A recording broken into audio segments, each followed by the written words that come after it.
பெண்களுக்கு பாதுகாப்பு ஏற்படுத்தி தருபவர் தான் அப்பா. முன்னாள் முதல்வர் ஜெயலலிதா பிறந்த நாள் பொதுக்கூட்டத்தில் அமமுக மாவட்ட செயலாளர் ஆடிட்டர் சுந்தரமூர்த்தி பேச்சு. மறைந்த முதல்வர் ஜெயலலிதாவின் 77வது பிறந்த நாள் பொதுக்கூட்டம் அம்மா மக்கள் முன்னேற்ற கழகம் சார்பில் கடலூர் ரெட்டி சாவடி பகுதியில் நடைபெற்றது.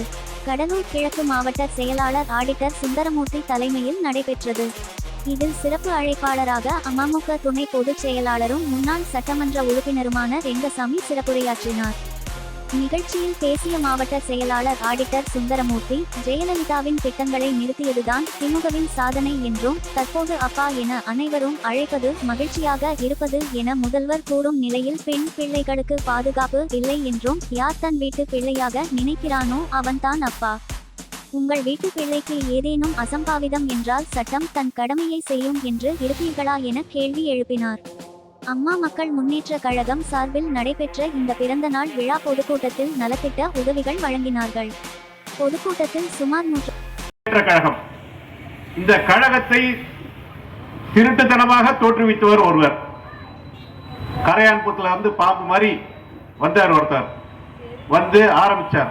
அவர் எங்க இருந்து வந்தாருன்னு தெரியும். அவருடைய சொந்த ஊர் திருவாரூர் மாவட்டம். அவரை பத்தி புட்டு வைக்கிறதுக்காகவே எங்களுக்கு கிடைத்த ஒரு வாய்ப்பு என்னன்னா, திருவாரூர் மாவட்டத்திலிருந்து வந்திருக்கிற எங்களுடைய மாநில நிர்வாகிகள் அவர்களையும் இந்த நேரத்தில் பெருமைப்பட்டுக் கொள்கிறோம். ஏன்னா இந்த ரெண்டு விஷயம் அண்ணன் பேசணுங்கிறதுக்காக நான் கொஞ்சம் ஷார்ட்டா பேசி முடிச்சுக்கிறேன். ஏன்னா ரெண்டு பேச்சாளர்களும் முக்கியமான தகவல் கொடுக்க இருக்காங்க. நான் லோக்கல் பிரச்சனை மட்டும் சில விஷயங்களை சொல்லி இங்க இருந்து நிறைவு பெற விரும்புகிறேன். இந்த பகுதியில இருந்தா ஒரு எம்எல்ஏவை தேர்ந்தெடுக்கிறீங்க. அவரு ஒரு கட்சிக்கு மாறி போறாரு, திரும்ப ஒரு கட்சிக்கு வராரு, ஜெயிக்கிறாரு. ஆனா இந்த மக்களை திரும்பி என்னைக்கு பார்த்தார்? கடலூர் தலைமையகமே வேப்பூர் பக்கத்துல இருந்து கிட்டத்தட்ட 90-95 கிலோமீட்டர்ல இருந்து வந்து பாக்குறாங்க எல்லாருமே. கடலூர் தலைமையகம் இங்க. ஆனா பக்கத்துல இருக்கிற உங்களுக்கு அருகாமையில் உள்ள 10 கிலோமீட்டர் தான் கலெக்டர் ஆபீஸ் இருக்கு. எம்எல்ஏ அங்கதான் இருக்கார். இந்த ஆத்துக்கு இந்தாண்ட தென்பெண்ணையாற்றுக்கு இந்தாண்ட இருக்கிற மக்களை எந்த அளவுக்கு கவனிச்சிருக்கு? தமிழ்நாட்டில் என்ன நடக்குதுன்னே தெரியாம இந்த ஏரியா மக்கள் எல்லாம் மரியாதை வைக்கிறீங்க. ஏன்னா இந்தாட்டி நடுவுல நீங்க மாட்டிட்டு இருக்கீங்க. பக்கத்துல போற வழியில பாண்டிச்சேரி, இப்படி திரும்பி பார்த்தாலும் பாண்டிச்சேரி பகுதி. அதனால உங்களுக்கு வந்து சேர வேண்டிய நலத்திட்டங்கள் வந்ததா? கண்டிப்பா இல்ல. வந்து அவங்க பேப்பர்ல போஸ்ட் கொடுக்கறதுக்காக வராங்க. உங்களுக்கு ஏதோ அங்க மக்களுக்கு கிடைக்கிறது 10 மடங்கு கிடைக்குதுன்னா உங்களுக்கு 1 மடங்கு கொடுத்து ஏமாத்திட்டு போயிடுறாங்க. அந்த அளவுக்கு பாவப்பட்ட ஒரு மக்கள் இந்த பகுதி மக்கள். அதுக்காகத்தான் நாங்க இந்த இடத்தையே தேர்ந்தெடுத்தோம். தமிழகத்தில் வருகின்ற அனைத்து நலத்திட்டங்களையும் எடுத்துக்கோங்க. இந்த நலத்திட்டங்கள் என்னென்ன எல்லாமே பேப்பர்ல போஸ்ட் கொடுக்கறதுக்காக, போட்டோல வந்து நாங்க பண்ணினோம்னு சொல்றதுக்காக பண்ற விஷயங்கள் தான். உங்களுக்கு இந்த பகுதி மக்களுக்கு, இந்த தாய்மார்களுக்கு, இந்த பொதுமக்களுக்கு எதுவுமே வந்து சேரலங்கிறது தான் உண்மையான கருத்து. ஏன்னா அடுத்து வரக்குள்ள நீங்க கேட்கணும் இல்லையா? அடுத்து இந்த எம்எல்ஏ உங்க பகுதி பக்கம் வர்றதில்லை. அவர் இந்த பகுதியை சார்ந்தவராக இருந்தாலும் வந்தாரு, ஜெயிச்சாரு, போயிட்டாரு. அவர் கடலூர்ல அங்க அரசியல் பண்றதே அவரால் முடியல. ஏன்னா அங்க அவருக்கும் மந்திரிக்கும் தக்கா நடந்துட்டு இருக்கு. அதுல இருந்து தப்பிச்சு அவர் பழைச்சு வர்றதே பெரிய பாடா இருக்கு. அந்த மாதிரி சூழ்நிலையில ஓட்டு போட்ட மக்களுக்கு என்ன செஞ்சார்? கொஞ்சம் தயவு செய்து சிந்தித்து பாருங்கள். அடுத்ததா பாத்தீங்கன்னா அம்மா செய்த திட்டங்கள். ஏன் இன்னைக்கு இந்த வார்த்தையை நான் சொல்றேன்னா, இன்னைக்கு அம்மாவுடைய பிறந்தநாள். நம்ம எல்லாம் மன மகிழ்ச்சியோட இதயபூர்வமாக கொண்டாடுகின்ற ஒரு நிகழ்ச்சி. இந்த நிகழ்ச்சியில பாத்தீங்கன்னா அம்மா துவங்கி வைத்த தொட்டில் குழந்தை திட்டத்தில இருந்து, தாலிக்கு தங்கம் திட்டத்தில இருந்து எல்லாமே நமக்கு கிடைச்சது.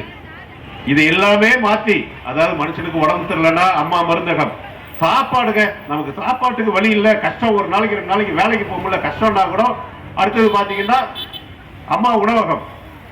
இன்னைக்கு எந்த ஊர் போனீங்கனாலும் முதல்ல நம்மளுடைய இங்க இருந்த சட்டமன்ற உறுப்பினர் ஆத்துக்கு தாண்ட எதையாவது ஒரு அம்மா உணவகம் கொண்டு வந்திருப்பாரா? எந்த ஊர்லயாவது கொஞ்சம் சிந்திச்சு பார்த்தீங்களா? ஏன் இத்தனை ஆண்டு காலமா பண்ணல? ஏன் மக்கள் உன்ன நம்ம வந்து அந்த காசுக்காகவே ஓட்டு போட்டு பழகிட்டு இருக்கோம்?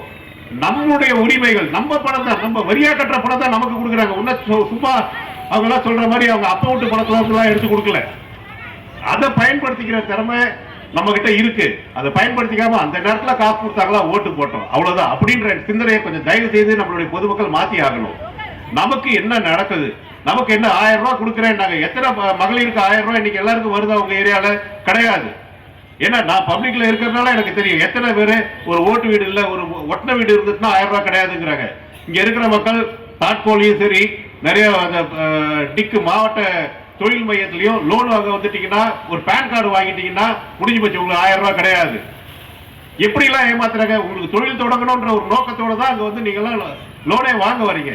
பேன் கார்டு வாங்குறீங்க, லோன் அப்ளை பண்றீங்க, லோனை வாங்குறீங்க. இது வாங்கின உடனே என்ன பண்றாங்க? இந்த 1000 ரூபாய் திட்டத்துல பேன் கார்டு இருக்கக்கூடாது. ஒரு வீட்டு கடன் வாங்கணும்னா இன்கம் டாக்ஸ் ஃபைல் பண்ணுங்கிறாங்க. அதுக்காக பண்ண வரீங்க. உங்களுக்கு வருமானம் இருக்கோ இல்லையோ வங்கிகள் கேட்குதுன்னு நீங்க பண்ண வரீங்க. குழு மூலமாக கூட சரி, இன்னும் கொஞ்ச நாள் போட்டோங்களே, குழுல 2-3 லோன் எடுத்தீங்கன்னா கூட கிடையாது. பேங்க் லோன் எடுத்தீங்கன்னா உங்களுக்கு 1000 ரூபாய் கட் பண்ண போறாங்க. அதனால மக்களை எப்படி ஏமாற்றி வதைத்து அவர்கள் செல்வ செழிப்போடு இருக்கணும்னு நினைக்கிறதுல தான் ரொம்ப முக்கியமான ஒரு ஆளுகின்ற ஆட்சி கேவலமான ஆட்சியாக நிகழ்ந்து கொண்டிருக்கிறது. 5-10 ஆண்டுகளுக்கு முன்னாடி நம்ம அம்மா இருக்கக்குள்ள என்னென்னலாம் உங்களுக்கு நேரடியா வந்து கிடைச்சது. கட்சிக்காரங்க எப்படி பயந்துட்டு வந்து வேலை செஞ்சாங்க. ஆனா இன்னைக்கு கட்சிக்காரங்களே அந்த எம்எல்ஏ கிட்டையும் எம்பி கிட்டையும் மந்திரி கிட்டையும் போறது கிடையாது. ஏன்னா அவங்களே அவங்க மேல போனோடனே கவனிக்கிறது இல்லை. அந்த மாதிரி சூழல்ல இருக்கக்குள்ள பொதுமக்களுக்கு நமக்கு என்ன கிடைக்கும்? அதனால தயவு செய்து சிந்திங்க மக்களே. இந்த தடவை மக்களுக்கு யார் நல்லது பண்ணணும்னு நினைக்கிறாங்கன்றது, ஏன்னா உங்களுக்கு எல்லாமே கையடக்கத்தில் எல்லாமே வந்துருச்சு. செல்போன் வீட்டுல உங்க சிந்தங்கள். அடுத்து எம்எல்ஏ மந்திரிகள், காவலர்கள். இந்த காவலர்கள் நம்மளுடைய நண்பர்கள் அப்படிங்கிறோம். அவங்க வேலையே செய்ய விடுறதில்லை இந்த ஆட்சியாளர்கள். என்ன காரணம்? தினமும் கொலை கொள்ளை குற்றங்கள் எந்த இடத்துல எப்படி நடக்குது தெரியல. கடலூர்ல பாத்தீங்கன்னா ஒரு கடையில நல்ல மெயினான இடத்துல கடையில அப்படியே மேல ஷீட்டை பிரிச்சுட்டு உள்ளார பூந்து எடுத்துன்னு போறாங்க. காவல் நிலையம் பக்கத்துல இருக்கு.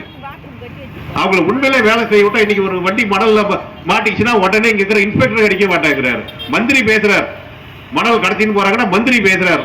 அப்புறம் எங்க இருந்து காவலர்கள் அவங்க டியூட்டி செய்வாங்க? மந்திரி பேசி அந்த வண்டியை விட்டுருப்பா.